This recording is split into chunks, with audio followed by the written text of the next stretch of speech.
Close your eyes for a moment. I want you to go to a place within your memory, a place that perhaps you have been avoiding. Imagine the silence of a room after a loved one has departed. The chair is empty. The voice that once filled the air with laughter or wisdom is gone. You are left with a heavy stillness, a grief that feels like a weight pressing against your chest. In this silence, tears come naturally. They flow as a testament to your love, a river of sorrow for the loss of a companion, a parent, a child, or a friend. You feel helpless, standing on the shore of the great unknown, watching their ships sail over the horizon where you cannot follow. But what if I told you that you are not helpless? What if I told you that your grief, this raw and human emotion, has a power you do not yet understand? There is a spiritual reality hidden behind the veil of your tears, a mystery that the saints have whispered about for centuries. You often wonder where they are now. You wonder if they are at peace. You wonder if they can hear you. Now, take a deep breath and listen closely. You are not alone in this room of memory. Beside you, unseen but ever present, stands a radiant figure, your guardian angel. This celestial companion has been with you since your first breath and watches you now in your sorrow. But unlike you, your angel does not see death as an end. Your angel sees the bridge. And today, through the eyes of a humble Polish nun, Saint Faustina Kowalska, we are going to walk across that bridge. We are going to uncover a startling truth that she revealed to the world. The truth that your tears, if shed in despair, can burden a soul, but your prayers can liberate them. We are going to explore why, in the mystic visions of the saints, tears can burn, and how you can transform that heat into the cooling dew of divine mercy. You stand at the threshold of a profound revelation. To understand it, you must first understand the journey the soul takes the moment it leaves the body. Have you ever contemplated that precise second? The moment the heart stops and the spirit is released. It is not a moment of darkness, but of blinding clarity. Imagine the soul of your loved one stepping out of time and into eternity. Suddenly, the distractions of the world fall away. There is no more noise, no more ambition for wealth, no more physical hunger. There is only truth. In this moment, known as the particular judgment, the soul stands before the presence of Christ. This is not a courtroom of anger, but an illumination of conscience. The soul sees itself exactly as God sees it. Every act of kindness shines like a diamond. Every unrepented sin, every grudge held, every selfish impulse appears as a stain on a beautiful garment. If the soul departs in a state of grace but is still attached to the minor sins and imperfections of earth, the small vanities, the lack of charity, the worldly attachments, it cannot yet enter the blinding purity of heaven. God is a consuming fire of perfect love, and nothing imperfect can unite with him without being consumed. So, in his infinite mercy, God provides a place of healing, a state of being we call purgatory. This is where Saint Faustina becomes our guide. She was a simple soul, chosen by God to remind the world of his limitless mercy, but her mission required her to see the realities of the afterlife so that she could warn and encourage us. One night, her guardian angel, her faithful protector, came to her. He did not come to comfort her, but to lead her.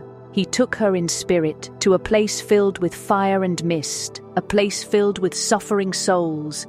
She describes this place not as a dungeon of cruelty, but as a place of immense longing. She saw the souls praying fervently, but she realized a terrifying truth. Their prayers could no longer help themselves. The time for merit was over. They were like travelers who had run out of currency in a foreign land. They could only rely on the charity of those back home.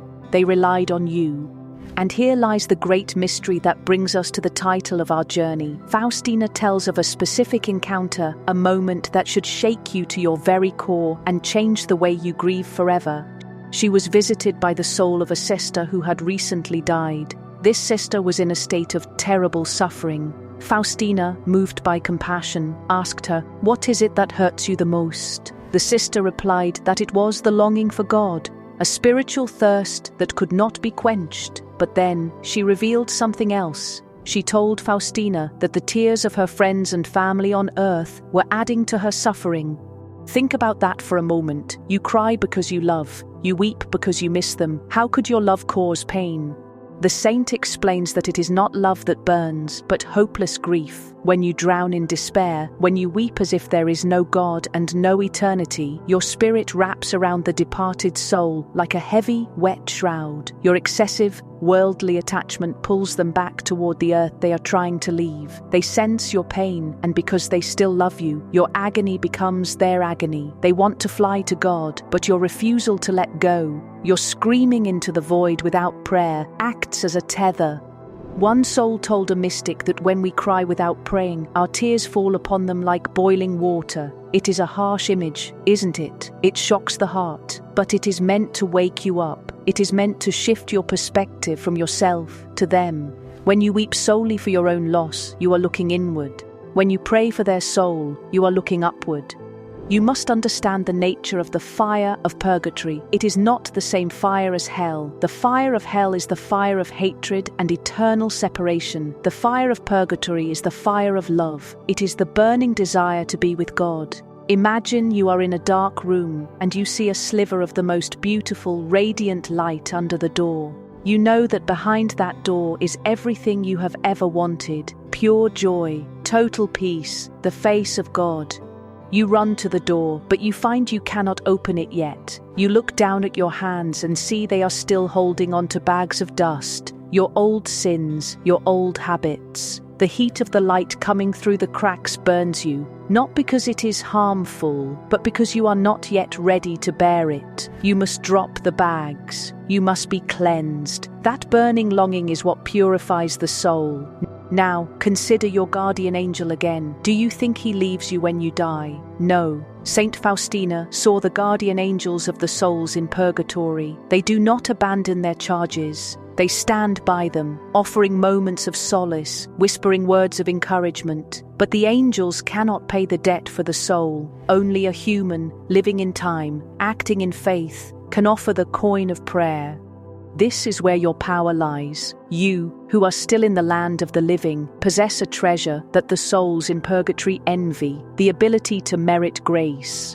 Every time you say a Hail Mary, every time you offer your morning coffee up as a sacrifice, every time you attend Mass, you are generating spiritual currency. When you transform your tears into beads of the rosary, something miraculous happens. The boiling water turns into a refreshing dew. Saint Faustina saw this transformation. She saw that when the holy sacrifice of the Mass was offered for a soul, the heat diminished, the darkness lifted, the soul was given strength and coolness.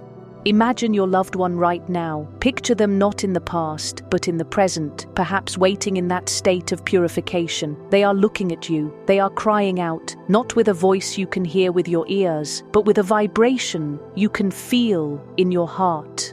They are saying, "My beloved, do not just weep for me. Help me. Your tears of despair weigh me down, but your prayers give me wings." There is a specific night recorded in Faustina's diary that illustrates the immense power you hold. She was visited by a soul who was wrapped in flames. The soul asked her to pray. Faustina did not just say a quick prayer. She offered her entire day, her sufferings, and her communion for this soul. A short time later, the soul returned. The flames were gone. The soul was radiant, filled with light, on its way to heaven. Faustina asked, "Are you happy now?" And the soul smiled and vanished into the light. Do you realize what you can do? You can be the liberator of your ancestors. You can be the hero for those who have no one to pray for them. But let us go deeper. Why does God allow this suffering? Is he cruel? No, he is infinitely just and infinitely merciful. Imagine a child who plays in the mud. The father calls the child into the banquet hall for a feast. The child wants to come in, but he is covered in filth. The father loves the child too much to leave him outside, but he also respects the sanctity of the banquet too much to bring the mud inside. So, he provides a place to wash. The washing might be vigorous, the scrubbing might sting the skin that has become sensitive. But the water is a mercy. Purgatory is God's masterpiece of mercy for those who died imperfect. And you are the one holding the towel and the water. Let us speak of the Chaplet of Divine Mercy, the prayer given specifically to Saint Faustina for this purpose. Jesus told her that this prayer has the power to appease his just anger. He said that even the most hardened sinner, if they recite this chaplet only once, will receive mercy from his infinite benevolence. When you say the words, "For the sake of his sorrowful passion, have mercy on us and on the whole world," you are holding up the wounds of Christ before the Father. You are saying, "Look not at the sins of my loved one, but look at the blood of your Son shed for them." This is the cooling balm that soothes the burning soul.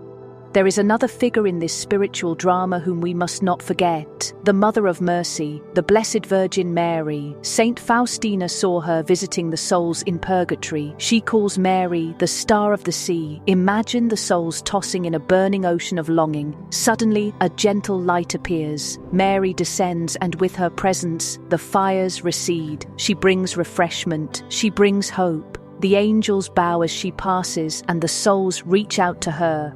When you pray the rosary for the dead, you are asking Mary to visit them. You are sending the Queen of Heaven to comfort your mother, your father, your child. You are asking her to wrap her mantle around them and shield them from the intensity of the purification. So, how do you change your life today based on this knowledge? How do you walk as a seeker of divine mercy? First, you must change the way you grieve. It is not forbidden to cry. Jesus wept at the tomb of Lazarus. Tears are holy, but do not let your tears be stagnant pools of despair. Let them be a flowing river of intercession. When the wave of grief hits you, when you feel that sharp pain in your chest, use it as a signal. Say immediately, "Jesus, I offer this pain for the soul of name. Eternal rest grant unto them, O Lord." By doing this, you give your suffering a purpose. You are no longer a victim of loss. You are a warrior of love. You are taking the ugliness of death and turning it into a ladder to heaven. Second, cultivate a relationship with the guardian angel of your loved one. Yes, you can speak to them. You can say, "Angel of my Father, comfort him today. Remind him that I love him. Carry my prayers to him." The spiritual world is not as far away as you think. It is interwoven with ours. Third, remember the forgotten ones. Saint Faustina had a great devotion to the souls who had no one to pray for them. These are the poorest of the poor in the spiritual realm. They wait and wait, perhaps for centuries, for someone to offer a mass or a rosary. If you pray for them, you make powerful friends. A soul you help release from purgatory will never forget you. When they reach the throne of God, who do you think they will pray for first? They will pray for you, their benefactor. They will become your intercessors. You will have an army of saints in heaven indebted to your charity. Reflect on the silence of your room again. It is no longer empty. It is filled with potential. It is filled with a mission.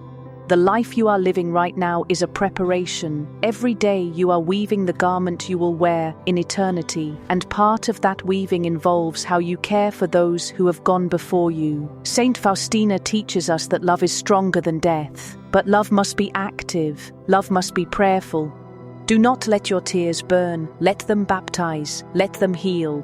Imagine the day when your own time comes. You lie down for the last time, and the world fades. You step into the light, and there, waiting to greet you, is not only your guardian angel, but a multitude of radiant souls. Your parents, your friends, and even strangers you never met. People who were released from their suffering because you whispered a prayer on a lonely Tuesday night. They will rush to welcome you. They will lead you to the feet of Christ, saying, "This is the one who loved us. This is the one who did not forget. This is the communion of saints. This is the promise of divine mercy." So I invite you now, in the quiet of your heart, to make a decision. Decide that from this moment forward, no pang of grief will be wasted. Decide that you will be a source of refreshment for the church suffering. Think of a name, one name of someone you have lost. Hold it in your mind. See them not in darkness, but waiting for your help. Now, visualize yourself taking a cup of cool, crystal clear water. This water is your prayer. Visualize yourself handing it to them. See them drink. See the relief on their face. See the light in their eyes grow brighter. You have done this. Just by your intention, just by your love, you have touched the afterlife. Saint Faustina wrote, O my Jesus, I understand the meaning of the communion of saints. I feel that I do not have a single drop of blood in me that does not burn with the desire to save souls. Let that fire of desire replace the burning of regret. As you go about your day, remember that you walk in two worlds. Your feet are on the ground, but your prayers ripple through eternity. Your angel is beside you, urging you on. The saints are watching, and the souls are waiting. Do not leave them in the heat of your despair. Lift them up on the wings of your hope, for in the end, it is mercy that wins. It is mercy that opens the gates, and it is mercy that will reunite you with those you love, in a place where there are no more tears, no more pain, and no more parting. Walk in this knowledge, walk in this peace, and may the souls of the faithful departed, through the mercy of God, rest in peace. Amen.